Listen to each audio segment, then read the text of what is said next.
pasamos de la mano de un poder criminal o criminalizado encarnado en la policía a un poder médico que nos patologizaba. Los homosexuales éramos sodomitas, ¿sí? O uranistas, ¿sí? Las personas trans eran mujeres encerradas en un cuerpo equivocado o tenían disforia de género.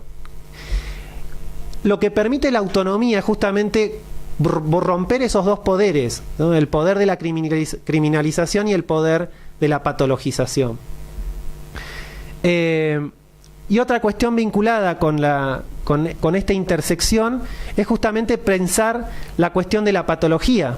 Digamos, la idea de la patología no es algo propio de los movimientos o de cómo el discurso médico de fines del siglo XVIII y XIX construye la subjetividad travesti, sino que pensemos cómo cuando Lim de Gouges, esa ilustrada, dijo: los derechos del hombre y del ciudadano se quedaron cortos porque no incluyen a las mujeres, ¿no? Lo que decía la doctora. El contrato social nació excluyendo a las mujeres directamente. Digamos, las mujeres, los negros, digamos, las personas indígenas, no somos parte del contrato social, ¿no? ¿Y cómo se excluye al otro? Se lo excluye señalándolo como el anormal, el defectuoso, ¿sí? El enfermo. Digo, con lo cual la ideología de lo patológico nos atraviesa a todos aquellos que no somos o no respondemos a ese ideal normativo, ¿sí?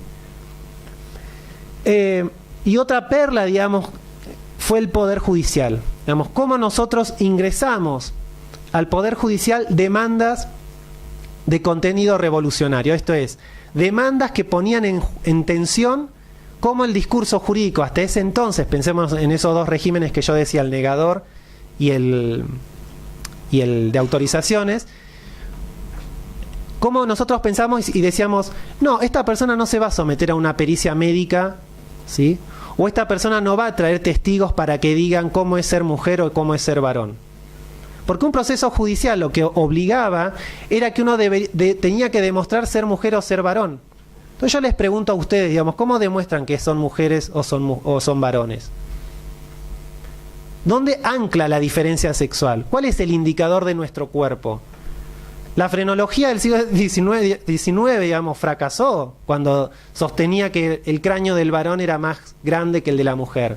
Hasta que apareció un cráneo que correspondía a una mujer más grande que el de varón, y tuvo que cambiar el paradigma. Digo, otra vez, ¿no? Una mirada restrictiva de género supone una mirada restrictiva de la democracia. Entonces, lo que ocurría con el Poder Judicial, nuestras demandas, por ejemplo, nosotros escribíamos demandas donde no citábamos autores clásicos, ¿sí?, que trabajaban estos temas, como por ejemplo, no sé, Cesarego, Hoff, porque esos autores, en el fondo, tenían un discurso patologizante. Ellos decían: las personas transexuales son personas enfermas que necesitan, digamos, el cambio de nombre para darles o redimir esa identidad. ¿Qué hacíamos nosotros? Citábamos autores y autoras trans. Y yo me acuerdo que una vez, insisto con Loana, digamos, que no lo puedo dejar de mencionar, digamos, Loana una vez le dijo al juez, cuando ella inició su demanda, dijo: bueno, perfecto, ¿usted me va a mandar a un peritaje? Bueno, yo le exijo que los peritos que me van a escrutinar me muestren sus títulos de formación de género. Y si no hay, bueno, yo voy a elegir mis peritos. Claro, porque ¿cuáles eran las pericias? Eran 3. Antropomórfica, o sea, vos tenías que ir al cuerpo médico forense, tenías que desnudarte, mostrar tu genitalidad, tenías que hacerte estudios endocrinológicos para que tus cromosomas den de acuerdo al sexo biológico, ¿sí? Digo, toda una serie de pericias que son lesivas a los derechos humanos. Digamos, hoy por hoy, ya lo dijo el informe del relator Méndez, digamos, contra la tortura, digamos, eso es una forma de maltrato. Por eso en estos países donde el requisito psiquiátrico, eso es violencia de género. O sea, la violencia de género no es solamente la violencia de un varón hacia una mujer, digamos.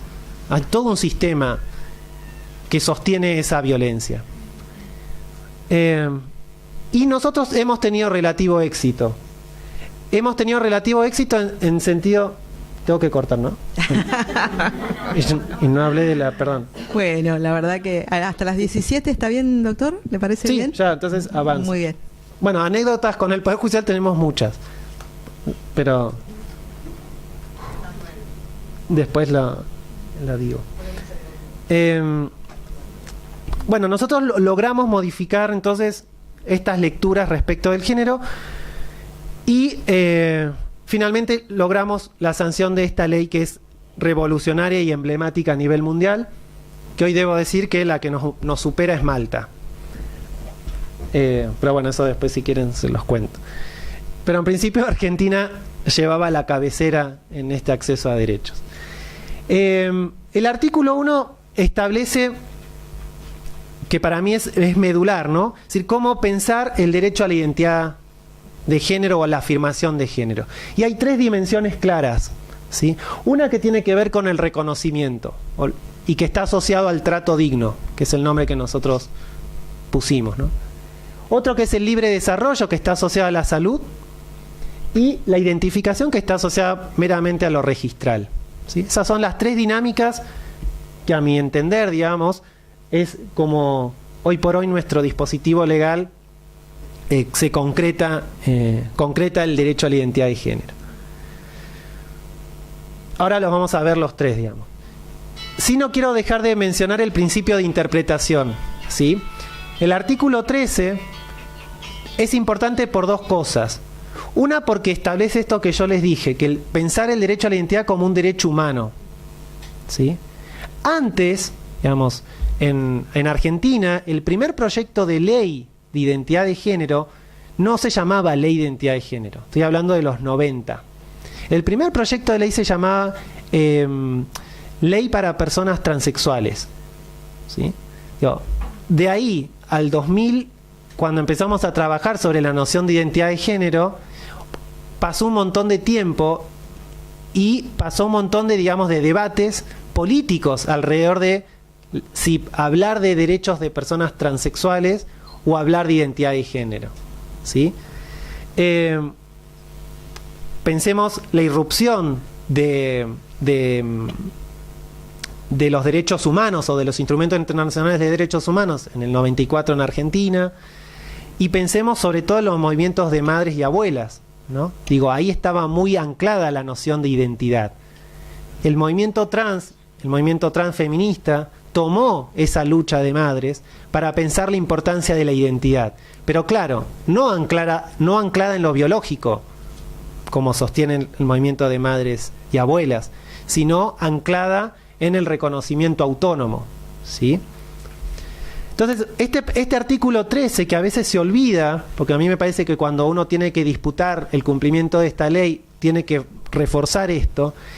Uno ubica esto, el derecho humano a la identidad de género. Y segundo, ¿cuál es el mecanismo de interpretación? Es decir, no se puede ser menos, o sea, no se puede desvalorizar la ley con interpretaciones restrictivas, ¿sí? Se tiene que ir por, digamos, el principio es el principio pro persona, ¿sí? Toda interpretación tiene que ser siempre a favor del cumplimiento de la ley de identidad de género. Y esto era esencial, porque nosotros veníamos de la experiencia del matrimonio igualitario, donde muchos registradores y registradoras oponían la objeción de conciencia. Y no queríamos que eso ocurra, sobre todo con los médicos, ¿sí? Entonces, nosotros en un proyecto particular del Frente Nacional por la Identidad de Género hicimos toda una redacción sobre la objeción de conciencia, pero bueno, eso se tuvo que negociar y quedó este artículo, este principio de interpretación. El primer punto, entonces, el reconocimiento de la identidad de género. El fundamento jurídico de este reconocimiento tiene que ver con la libre personalidad jurídica, ¿sí? Un concepto que proviene del Sistema Internacional de Derechos Humanos. Esto que en las jornadas decía Karen Atala respecto de la discusión que se está dando ahora en Chile. Como ellos ahora están dando la disputa por una ley de identidad de género similar a la Argentina, a partir del argumento que dan los tratados internacionales de derechos humanos asociados a la personalidad jurídica, ¿sí? Entonces, el reconocimiento, digamos, esta primera expresión está asociada con la personalidad jurídica. Básicamente, ¿qué significa esto? El deber de respetar, ¿sí? Y valorar la identidad de género tal como cada persona la expresa o la afirma. Eso supone la obligación por parte del Estado, pero también la obligación de la sociedad y de sus instituciones de no discriminar, no patologizar, no tener criterios rehabilitadores, no criminalizar, ¿sí? Pensemos en estos conceptos en claves más complejas, digamos. Ya hoy por hoy los edictos policiales no están vigentes, pero hay formas más solapadas de criminalización. Cuando un médico te dice, bueno, está bien, yo sé que hay una ley de identidad de género, pero necesito el informe de tu psiquiatra, así a mí me da seguridad. Bueno, esa exigencia de informe psiquiátrico, eso es criminalizar. Digamos. Voy un poco más rápido. El otro punto es el libre desarrollo personal. Y este es clave, es el artículo 11, es el que habla del acceso a la salud integral, ¿sí? Y esto es clave, ¿por qué? Porque nosotros no podemos entender la dimensión del derecho a la identidad de género sin la dimensión del acceso a la salud, ¿sí? Insisto, uno puede afirmar su género solo a partir de pedir ser nombrado o nombrada con su nombre de pila, pero muchas veces hay personas que necesitan intervenir su cuerpo. Lo hacemos todo el tiempo nosotros, sin darnos cuenta. Desde cuando nos levantamos y nos maquillamos, eso es una intervención corporal de género. Desde que nos peinamos, desde que elegimos qué prenda utilizar para que se nos reconozca en la calle como mujeres o varones, eso es una intervención corporal. Lo que pasa es que, insisto, el valor patológico que pesaba sobre las corporalidades trans era decir, bueno, para ser trans necesitas operarte, ¿no? Como que ese era el destino para que a vos se te identifique en un género. Pero para operarse tenías que pasar por todos estos sistemas patológicos. Lo que establece el artículo 11 es la elección de acceso a la salud integral permanente de aquellas personas que desean, ¿sí?, intervenciones de afirmación de género, que pueden ser acceso a hormonas como intervenciones quirúrgicas, ¿sí? Que en la disciplina, digamos, en los discursos clásicos del derecho y la medicina eran los cambios de sexo. Pero acá no se habla de cambio de sexo, acá se habla de afirmación de género. Porque la persona no cambia su sexo, la persona afirma su género, como todos nosotros afirmamos nuestro género, cuando nos vestimos, o la forma de hablar, ¿no? O mismo mujeres que no necesariamente, digamos, mujeres biológicas que afirman su género luego de pasar por una ablación mamaria, por algún problema oncológico, y piden una reconstrucción mamaria, porque eso fortalece su identidad de género. Y eso se ve como normal, porque lo que está ahí puesto es el cuerpo de la mujer estandarizado, ya. Entonces, y esto es un modelo de atención sanitaria antipatologizador, es decir, la persona hoy va a su obra social, a su prepaga, al sistema público de salud, y lo que pide es, quiero hacerme tal intervención quirúrgica o necesito tal acceso a hormonas, digamos. Y no se le puede exigir informes psiquiátricos ni psicodiagnósticos, eso es ilegal. El trámite en una obra social tiene que ser un trámite o de una prepaga, un trámite común, como cualquier persona necesita de alguna intervención o de alguna práctica médica. Y había algo más que quería decir y ahora se me fue. Esto que es importante. Cuando el movimiento trans pide la despatologización como bandera política, no está pidiendo la desmedicalización. Porque lo que nos costaba hacerle entender a los legisladores y a las legisladoras era que despatologizar no significa sacar a las personas del sistema médico.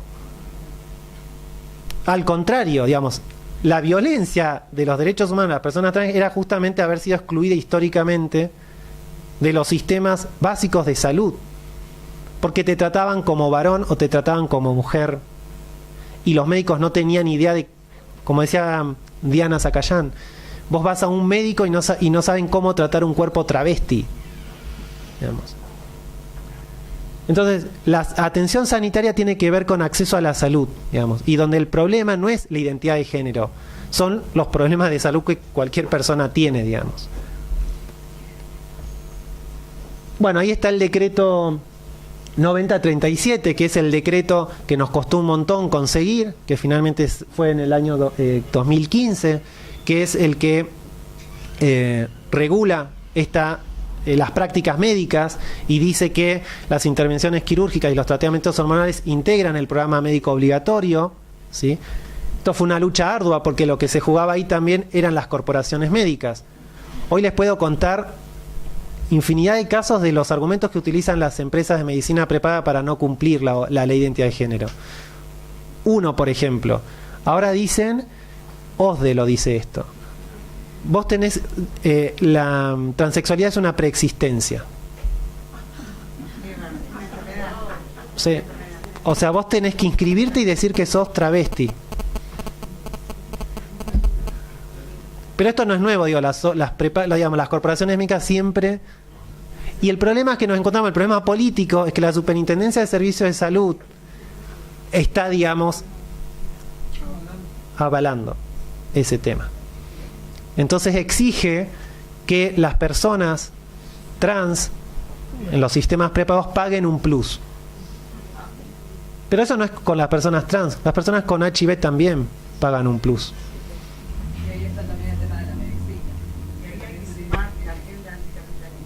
Sí, digamos, otra vez somos parte, digamos, de la maquinaria explotadora, digamos. Y ahí solo mencioné algunos informes el informe del relator especial, que tiene dos, uno de 2013, 2016, que habla de la eliminación de actitudes propicias a la patologización, los principios de Yogyakarta, que sostienen, si bien no son derecho internacional, digamos, nos sirve como fundamento para sostener la despatologización. El informe temático del Consejo de Europa en el 2010, que nos sirvió para sostener que el diagnóstico médico es un obstáculo al derecho a la salud. Pero bueno, todo eso son documentos. Entonces tenemos por un lado la patologización, que fue derribada con la ley de identidad de género, ¿sí? Una patologización que limita la autonomía, que refuerza los límites entre formas saludables y patológicas de nuestro cuerpo, ¿sí? Y la despatologización, que supone el disfrute del más alto nivel de la salud, la medicalización asistida como usuarios del sistema de salud. Ahora me voy a adelantar para... Esta es la campaña internacional de Stop Trans Pathologization, una campaña que a nivel global intenta retirar de las dos nomenclaturas internacionales, que son las que en Argentina se solían aplicar, que era el diagnóstico, el DSM-5 ahora, de la Asociación Psiquiatra Americana, que era el diagnóstico en salud mental, y de la Organización Mundial de la Salud, que tiene que ver con, nunca me acuerdo el CIE, que es la Clasificación Internacional de Enfermedades. Esas dos nomenclaturas internacionales eran las que los jueces y las juezas utilizaban para justificar los peritajes médicos, y que hoy se siguen utilizando. Y esas clasificaciones internacionales son las que consagraron el paradigma patológico que instauró en el siglo XVIII Harry Benjamin cuando diagnosticó el transexualismo como una disforia de género. Eso se agregó, el DSM-4 surge en 1980, y esa clasificación de Harry Benjamin se agrega al DSM-4 en el 85. A partir de ahí es el mapa sobre el cual esos 32 países justifican los informes psiquiátricos. Hasta incluso España, digamos. Y esto es una campaña global, digamos. Y el otro punto es la rectificación registral, ¿sí? La rectificación registral tiene que ver con dos cuestiones: la identificación por un lado y la cuestión registral, meramente. O sea, hoy por hoy las personas pueden ir a sus registros civiles y solicitar rectificación del sexo y del nombre por su propia voluntad, digamos. Se completa una planilla y ya está. Digamos. Tarda lo que tarda, digamos, una rectificación. Las partidas de nacimiento originales no se pueden claramente destruir. Eso es algo que nosotros aprendimos, porque nuestro proyecto inicial era, habíamos dicho, en un ataque así de ímpetu, hay que quemar las partidas originales. Y claro, después nos enseñaron que las partidas van una atrás de la otra. Entonces, si quemamos una, quemamos el de otra persona. Entonces, lo que se hacen son anularse las partidas originales, se congelan, digamos, y se redacta una nueva. Y lo que se modifica es el sexo de la persona y el nombre, nada más. El DNI se mantiene, las huellas dactilares se mantienen. Eso tuvimos que dar, digamos, sostener esa discusión y decir acá no hay inseguridad jurídica, digamos, porque el sistema dactilar nuestro, el de Busevich, es claramente, digamos, no permite ningún fraude a la ley penal, civil, etcétera. Las huellas digitales ya bastan para acreditar una identidad. Entonces, ¿a partir de qué edad? Sí, ahora eso vamos. Y ahí es donde yo decía, ¿no? De genitalización y de judicialización. Voy un poco más rápido. No. Bueno, esto es solo personas extranjeras. También la ley contempla que personas con residencia permanente puedan rectificar sus datos con algunos requisitos. Esto sí es restrictivo, por ejemplo.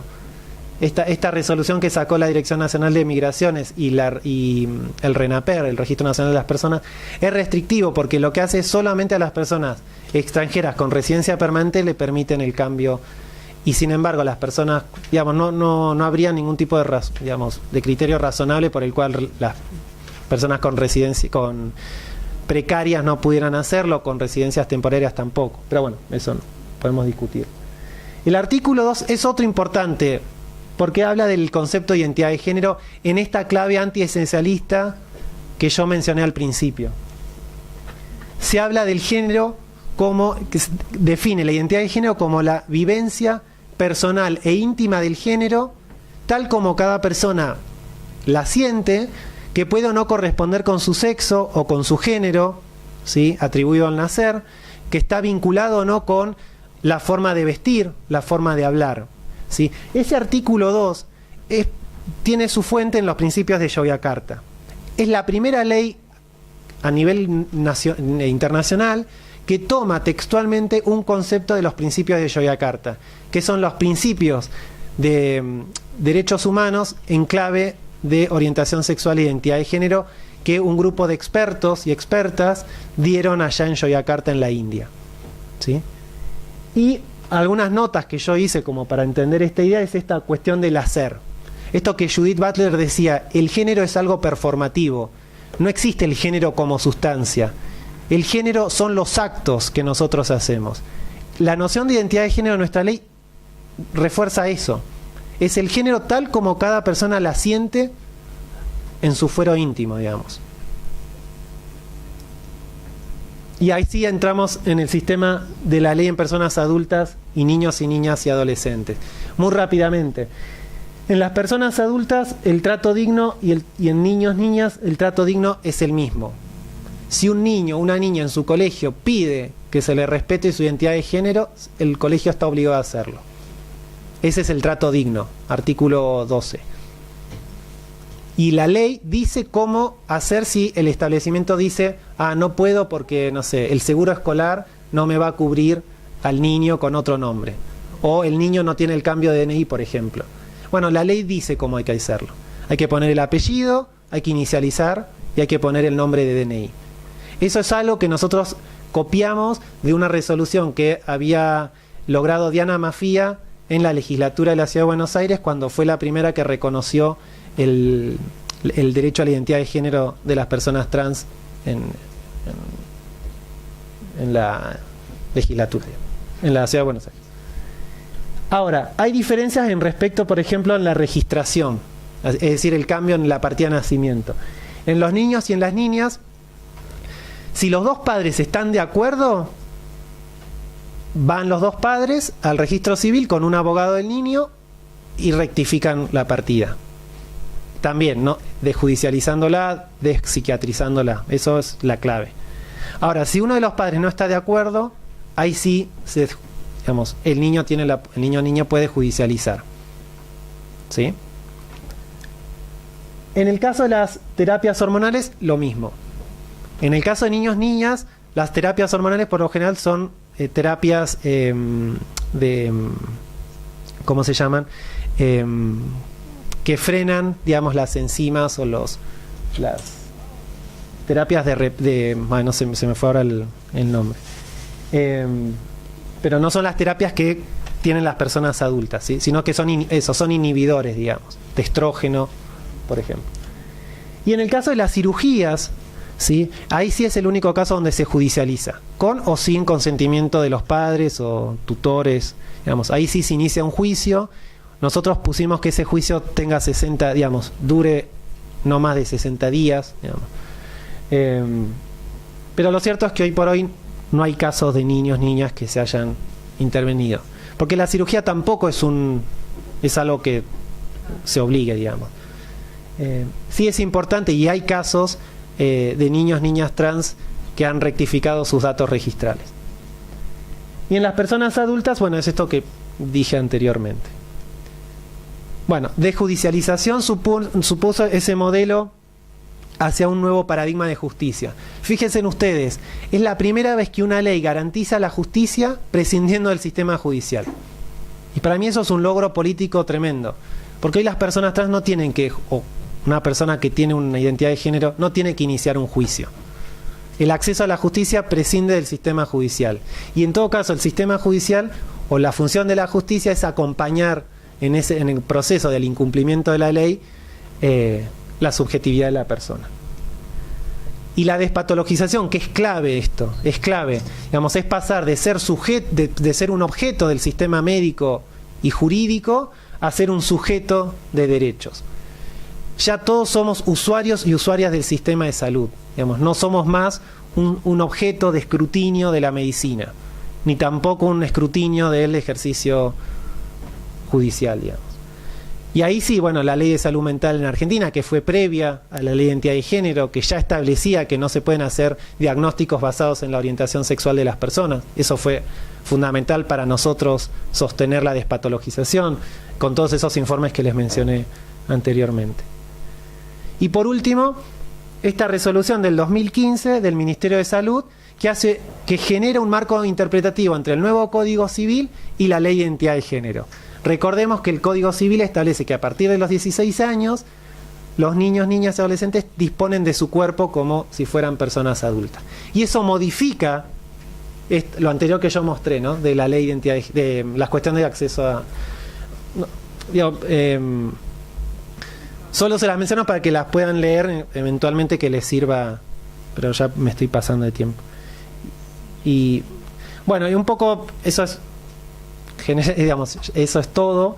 Y esta idea de que hoy las agendas de los movimientos de diversidad sexual y los movimientos de la agenda, digamos, de las alianzas con los movimientos travestis trans, ya pasa por el cumplimiento de la ley de identidad de género, pero también empezar a romper otros esquemas, como tiene que ver las cuestiones laborales y algo muy fundamental, que es el juicio por el transvesticidio de nuestra compañera Diana Mancay Zacayán, que falleció asesinada en su casa por su pareja hace 2 años, ¿no? Estamos esperando el juicio oral.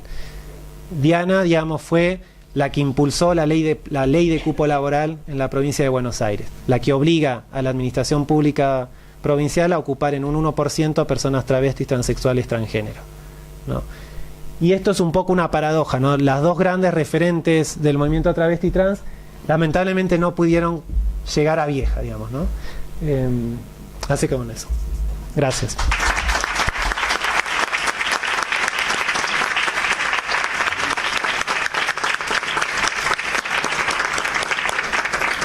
Muchas gracias, doctor Litardo. Luego de la conferencia, la segunda conferencia, vamos a abrir un panel de preguntas, así que ahora los invitamos a tomar un café y continuamos. Gracias.